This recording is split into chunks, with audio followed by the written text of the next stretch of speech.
Warm welcome. എൻ്റെ അടുത്ത് ഈ ഒരു വെബിനാറിനെ കുറിച്ച് പറഞ്ഞ സമയത്ത് ഞാൻ ആദ്യം ആ വെബിനാർ എന്താണെന്ന് പറയുന്നതിന് മുമ്പ് തന്നെ ഞാൻ പറഞ്ഞത് 8th and 9th ഏതെങ്കിലും ഒരു ദിവസം ഇതിന്റെ ഭാഗമാവാൻ പറ്റുമോ എന്ന് ചോദിച്ചപ്പോൾ ഞാൻ പറഞ്ഞു അന്ന് വർക്ക് റിലേറ്റഡ് ആയിട്ടുള്ള ഒരു ട്രാവൽ ആയതും ഈ 7 o'clock ഞാൻ ആ സമയത്ത് ഫ്രീ ആയിരിക്കുമെന്ന് അറിയില്ല എന്ന് പറഞ്ഞിരുന്നു. ഇപ്പൊ ഇതിന്റെ തുടക്കത്തിൽ നിങ്ങൾ കാണുമ്പോൾ ഞാൻ നേരത്തെ വണ്ടിയിലായിരുന്നു, ഇപ്പൊ വേറൊരു സ്ഥലത്താണ്.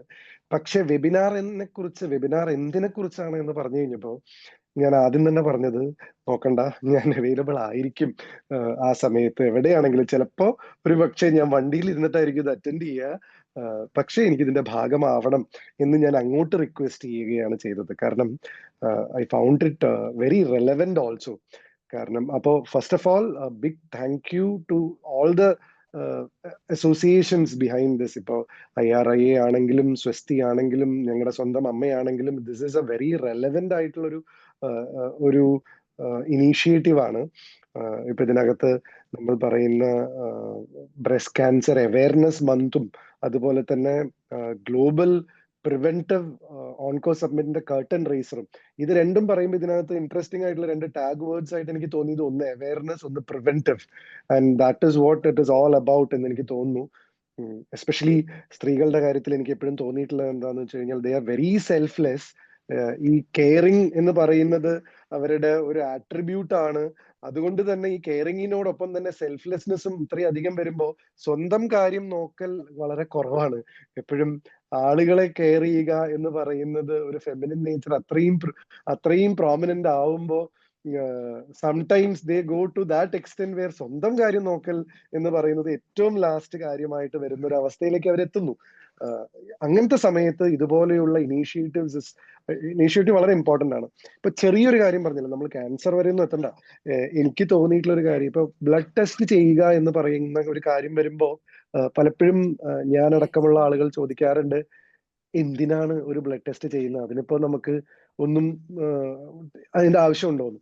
പക്ഷെ പലപ്പോഴും ബ്ലഡ് ടെസ്റ്റ് ചെയ്ത് നോക്കുമ്പോഴാണ് ഒരു പക്ഷെ പ്രീ ഡയബറ്റിക് സ്റ്റേജിലാണ്, അല്ലെങ്കിൽ കൊളസ്ട്രോളിന്റെ ഇത് ഹൈ ആണ്, അല്ലെങ്കിൽ ഈ സമയത്ത് വിറ്റാമിൻ ഡി എന്ന് പറയുന്നത് എക്സ്ട്രീംലി ലോ ആണ്, അതുകൊണ്ടാണ് നിങ്ങൾക്ക് ഇത്രയും ക്ഷീണം എന്ന് പറയുന്ന സാധനങ്ങളൊക്കെ ചില സമയത്ത് എനിക്ക് വരികയും ജസ്റ്റ് ചെറിയ ഫുഡ് കൺട്രോൾ അല്ലെങ്കിൽ ചെറിയ രീതിയിൽ ആ സമയത്ത് പ്രിവെന്റീവ് മെഷേഴ്സ് എടുത്തത് കൊണ്ട് അതെല്ലാം നോർമൽ ആവുകയും ചെയ്യുന്ന അവസ്ഥ വരുമ്പോൾ ദെൻ ആഫ്റ്റർ എവരി 6 months ഇത് ചെയ്യാൻ ഒരു മടിയും തോന്നില്ല. കാരണം എന്താന്ന് വെച്ച് കഴിഞ്ഞാൽ സ്റ്റിച്ച് ഇൻ ടൈം സേവ്സ് 9 എന്ന് പറയുന്ന പോലെ ചെറിയ കുറച്ച് മരുന്നുകൾ പോലും ഇല്ലാതെ ഡയറ്റിൽ ചെറിയ വ്യത്യാസം വരുത്തിയപ്പോൾ ഓൾ ദ അതർ തിങ്സ് കൺട്രോളിലായി അല്ലെങ്കിൽ എന്നുള്ള അവയർനെസ് നമുക്ക് ഉണ്ടാവുമ്പോൾ പിന്നെ നമ്മൾ അതൊരു ഹാബിറ്റ് ആക്കി മാറ്റും. എവരി 6 months നമുക്ക് വെറുതെ ഒന്ന് ഇത് ചെക്ക് ചെയ്ത് നോക്കാം. എനിക്ക് തോന്നുന്നു ഇന്നത്തെ വെബിനാറിന്റെ ടോപ്പിക്കിൽ ഒരു കാര്യം സിംറ്റംസ് ഉണ്ടെങ്കിൽ അല്ലെങ്കിൽ സിംറ്റംസ് ഇല്ലെങ്കിൽ ചെക്ക് ചെയ്യണോ എന്നുള്ള ഒരു ടോപ്പിക്കാണ്.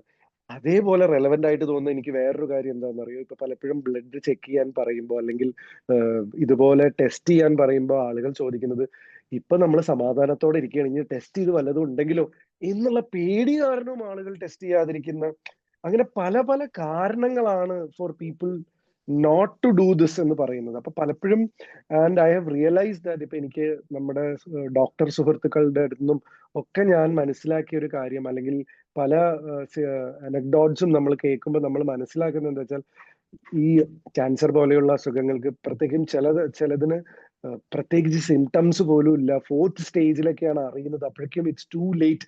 നേരത്തെ അറിഞ്ഞിരുന്നെങ്കിൽ എന്ന് പറയുന്ന, what if you had tested before എന്ന് പറയുന്ന സിറ്റുവേഷൻസ് കുറെ ഉണ്ടാവുന്നുണ്ട് എന്നൊക്കെ അറിയാനിടയായി. അപ്പൊ അങ്ങനത്തെ ഒരു അവസ്ഥയിൽ തീർച്ചയായിട്ടും this is very relevant.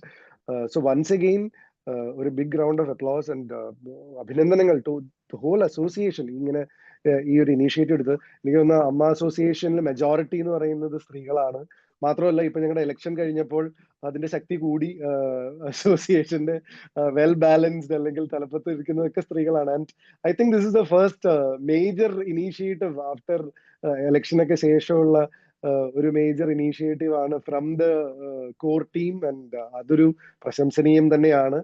And I'm very happy നമ്മളെ പോലെയുള്ള ആളുകളെ ഓർത്ത് ഇതിന്റെ ഭാഗമാക്കുന്നതിലും. കാരണം I think that it is സ്ത്രീകൾ മാത്രമല്ല പുരുഷന്മാരും ഇതിനെക്കുറിച്ച് അവെയർ ആവേണ്ടതാണ്. Everyone should be aware of it, so that അത് അതിന്റെ എഫക്റ്റീവ്നെസ്സിൽ നമുക്ക് മുന്നോട്ട് കൊണ്ടുപോകാൻ പറ്റും എന്നുള്ളത്. അപ്പോൾ ഇത് അറ്റൻഡ് ചെയ്യുന്നവരും എല്ലാവർക്കും ഇതൊരു ഓപ്പർച്യൂണിറ്റി ആണ്. 11 ജില്ലയിലോട്ടോ അതിന്റെ ടെസ്റ്റുകളും സ്കാനുകളും കാര്യങ്ങളൊക്കെ നടക്കുന്നുണ്ട്. So this is not a small thing. Let this be beginning of a great association, great initiative. എല്ലാവർക്കും ഇത് ഗുണമാവട്ടെ. കാരണം നമ്മൾ പലപ്പോഴും യൂസ് ചെയ്യുന്ന ഒരു ടേമാണ് ലൈഫ് ചേഞ്ചിങ് എന്ന് പറയുന്ന കാര്യങ്ങൾ. അത് നമ്മൾ ഒരുപാട് ഉപയോഗിക്കുന്നതാണ്. പക്ഷെ എനിക്ക് തോന്നുന്നു ഇതുപോലത്തെ സാധനങ്ങളാണ് കൂടുതൽ അതിനെ അർത്ഥവത്താക്കുന്നത്. ഇത് ശരിക്കും ഒരു ലൈഫ് ചേഞ്ചിങ് ആയിട്ടുള്ള ഒരു ഇനീഷ്യേറ്റീവ് ആണ്.